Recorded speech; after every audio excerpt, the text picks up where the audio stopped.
Bore da i chi a diolch yn fawr iawn i chi am y cyfle i ddod i siarad yma heddi. Hoffwn i gyflwyno ychydig o wybodaeth i chi ynglyn â'r cyflwr awtistiaeth.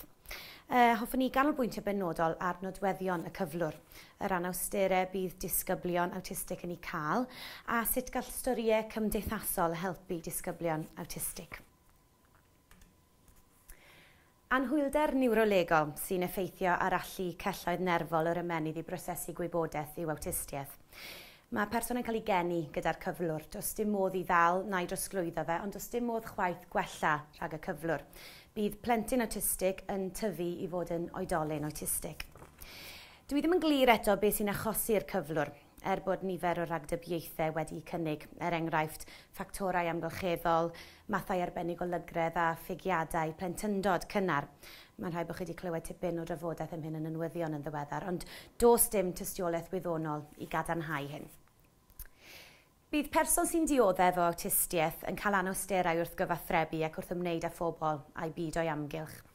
Cyflwr sbectrwm yw awtistiaeth, a mae'n ystod eang o anawsterau yn perthyn i'r cyflwr. Bydd rhai yn gyffredin o un person i'r llall, ond hefyd mae'n gallu effeithio pobl mewn ffyrdd gwahanol. Mae'r syndrom Asperger's hefyd yn rhan o'r sbectrwm. Mae nifer o bobl yn byw i bywydau gydag awtistiaeth heb gael diagnosis ffurfiol o'r cyflwr. Ond mae diagnosis cynnar yn yr ysgol yn golygu y gall y plentyn gael y cymorth angenrheidiol mwyn cael mynediad at gwricwlwm cyflawn a llwyddo yn unol â'i allu. Dyma i chi rai ffeithiau diddorol ynglyn ag awtistiaeth. Mae'n amlwg i fod yn gyflwr tipyn mwy cyffredin na'r disgwyl. Ond hwn barodd mwy o fraw i fi nag unrhyw un arall yn bersonol. A mae'r ffeithiau yma i gyd yn pwysleisio'r angen i godi ymwybyddiaeth o'r cyflwr a sicrhau'r gefnogaeth briodol yn gynnar mwyn helpu pobl awtistig i fyw i bywydau'n llawn. Felly, pa anawsterau fydd disgyblion awtistig yn ei cael? Fel Sonia sy'n gynharach, cyflwr sbectrwm yw awtistiaeth, felly mae ganddo amrediad eang o anawsterau. Bydd 2 ddisgybl sydd ar un cyflwr yn ymddwyn mewn ffyrdd hollol wahanol, ac mi fydd yna amrywiaeth hefyd o anawsterau, ond yn gyffredinol, mae modd crynhoi'r anawsterau i 3 chategori. Anawsterau cyfathrebu, anawsterau rhyngweithio cymdeithasol, ac anawsterau gyda dychymyg cymdeithasol. Hoffwn ganolbwyntio'n gyntaf ar anawsterau cyfathrebu. Bydd disgybl awtistig yn deall popeth yn llythrennol. Enghraifft, tasech chi'n gofyn i ddisgybl awtistig i olchi ei ddwylo yn y tŷ bach, mi fyddai'n deall hyn yn llythrennol ac yn mynd i'r tŷ bach ac yn golchi ei ddwylo yn y tŷ bach. Dyn nhw ddim yn deall y defnydd o goegni neu jocs neu'r defnydd chwaith o idiomau gan ei bod nhw'n cymryd popeth yn llythrennol. Enghraifft, dywediad bwrw hen wragedd a ffyn. Bydd y plentyn neu disgybl awtistig yn disgwyl gweld gwragedd a ffyn yn disgyn o'r awyr. Maen nhw'n ei chael hi'n anodd i ddeall technegau cyfathrebu cyffredin, fel tôn y llais neu fynegiant wynebol. Fydden nhw ddim yn deall mod i'n grac os ydw i'n siarad fel hyn, neu'n dangos hynny ar fy wyneb. Bydd rhai disgyblion awtistig yn ei chael hi'n anodd i siarad o gwbl, ac eraill yn datblygu sgiliau siarad da iawn, ond yn methu deall natur trafodaeth rhwng personau. Enghraifft yn torri ar draws neu'n ailadrodd cyfraniadau eraill. Sy'n yn arwain i mlaen at yr anawsterau rhyngweithio cymdeithasol. Hynny yw ei hymwneud nhw â phobl eraill. Bydd disgyblion awtistig yn ei chael hi'n anodd i ddeall emosiynau a theimladau eraill, ac yn ei chael hi'n anodd hefyd i fynegu teimladau eu hunain. Maen nhw'n gallu ymddangos yn ansensitif weithiau am nad ydyn nhw wedi deall teimladau rhywun arall. Maen nhw hefyd yn cael anawsterau wrth ddeall y protocol neu'r arferion cymdeithasol.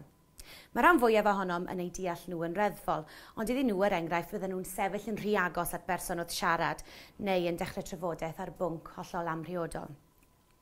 Yn aml, mae'n well gyda nhw bod ar ben eu hunain na cheisio cwmni rhywun arall. Ac yn olaf, hoffwn edrych ar ddychymyg cymdeithasol. Mae'n bwysig pwysleisio na ddylid camddeall hwn gyda diffyg dychymyg. Mae disgyblion awtistig yn aml iawn yn gallu bod yn greadigol iawn a nifer ohonyn nhw'n gerddorion, yn arlunwyr neu'n awduron. Ein dychymyg cymdeithasol sy'n ein galluogi ni i ddeall a rhagfynegu ymddygiad pobl eraill. i wneud synwyr o gysyniadau haniaethol ac i ddychmygu sefyllfaoedd sy'n wahanol i'n harferion ar drefn ddyddiol gyfarwydd. Ond, bydd disgyblion awtistig yn ei chael hi'n anodd i ddeall a dehongli meddyliau, teimladau a gweithredoedd pobl eraill. Enghraifft, fydden nhw ddim yn deall bod person yn crio am ei bod nhw'n drist. Maen nhw hefyd yn ei chael hi'n anodd i ragfynegu beth fydd yn digwydd neu beth allai ddigwydd ac yn methu rhagweld unrhyw sefyllfa y tu allan i'r hyn sy'n gyfarwydd iddyn nhw.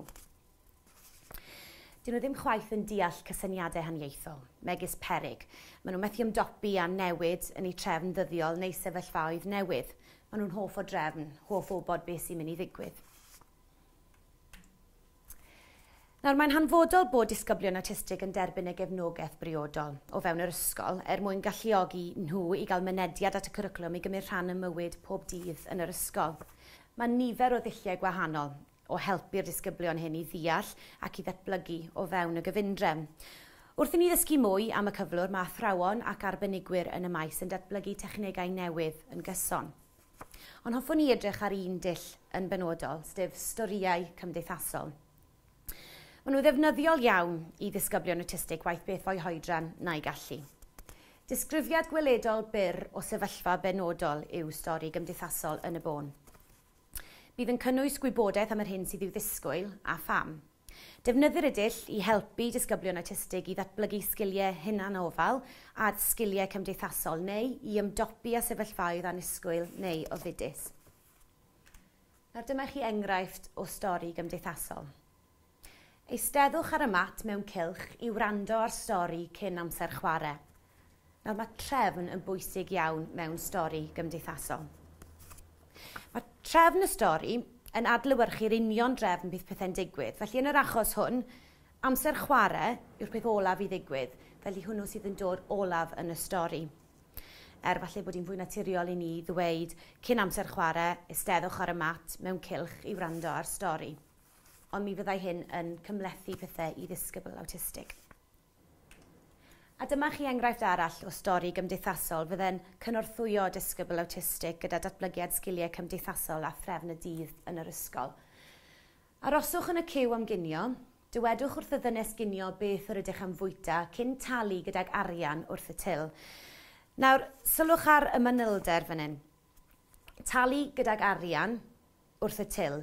Nawr, mae'r cyfarwyddiadau fan hyn mor fanwl a phosib a mae hyn yn bwysig iawn mewn stori gymdeithasol. Yn fy marn i, mae storiau cymdeithasol yn hynod o effeithiol ac yn cynorthwyo dealltwriaeth disgybl awtistig gydag amrywiaeth o sefyllfaoedd a sgiliau. Felly dyna ni. Diolch yn fawr iawn i chi am wrando a gobeithiwch bod chi wedi dysgu rhywbeth mwy am y cyflwr awtistiaeth a hoffwn i gynnig nawr i chi ofyn unrhyw gwestiynau. Iawn, diolch yn fawr iawn i ti am gyflwyniad diddorol iawn. Hoffwn i ddechrau trwy ofyn i ti, pam ddewisys di'r testyn hwn? Wel, mae gyda fi frawd yn iau sydd yn dioddef o'r cyflwr, mae 5 mlynedd yn ifancach na fi. A rydyn ni fel teulu wedi gorfod dysgu dulliau amrywiol iawn o ddelio gydag ef. Buon ni'n lwcus iawn, oedd e wedi llwyddo i fynd i ysgol Brif Ffrwd ac erbyn hyn mewn swydd llawn amser a mae gyflogwr yn deall y cyflwr. Oedd e wrth i fodd gyda storiau cymdeithasol ac o'n nhw o fydd mawr iddo fe i ddeall trefniadau dyddiol yn yr ysgol ac yn y tŷ. Ac o'n nhw hefyd yn ddefnyddiol iawn pan oedd sefyllfa annisgwyl yn codi. Nawr, gan bod gyda fi brofiad uniongyrchol o'r cyflwr, o'n i'n gweld yn ddiddorol iawn i edrych ar y dulliau yma o helpu plentyn awtistig yn benodol ymrawd i. A'r diddordeb hwnnw nath arwen at y ffaith mod i eisiau hyfforddi fod yn seicolegydd addysgol. Diolch. Fe sonius di fod y cyflwr Asperger's hefyd yn rhan o'r sbectrwm awtistiaeth. Beth felly yw'r gwahaniaeth rhwng Asperger's ag awtistiaeth? Wel, gall disgybl sy'n dioddef o'r cyflwr Asperger's gael yr un anawsterau sy'n perthyn i'r un 3 chategori nes i sôn amdani nhw yn y cyflwyniad a disgybl awtistig. Y prif wahaniaeth yw yr anawsterau dysgu. Dyn nhw ddim yn cael yr un anawsterau dysgu a disgybl awtistig. Ac yn aml iawn mae gallu nhw yn unol a'u hoedran nhw ac weithiau yn uwch na'r cyffredin. Iawn, diolch. Fe sonius di fod nifer o bobl yn byw eu bywydau heb gael diagnosis ffurfiol o'r cyflwr. Pam fod hyn yn digwydd yn dy farn di felly? Wel, wy'n credu bod nifer o resymau, ond fel sonies i, mae'n gyflwr eang iawn o ran yr amrediad o anawsterau sy'n perthyn iddo. Ac yn aml iawn, mae rhai o'r symptomau yn gallu cael ei gamddeall gydag afiechydon eraill neu anawsterau dysgu falle mwy cyffredin. Yn aml iawn mae rhiant yn sylwi pan fwy plentyn nhw yn datblygu falle yn arafach na'r disgwyl pan yn blentyn ifanc iawn, ond gall hyn fod o ganlyniad i nifer o resymau eraill gan fod plant yn datblygu ar gyfraddau gwahanol.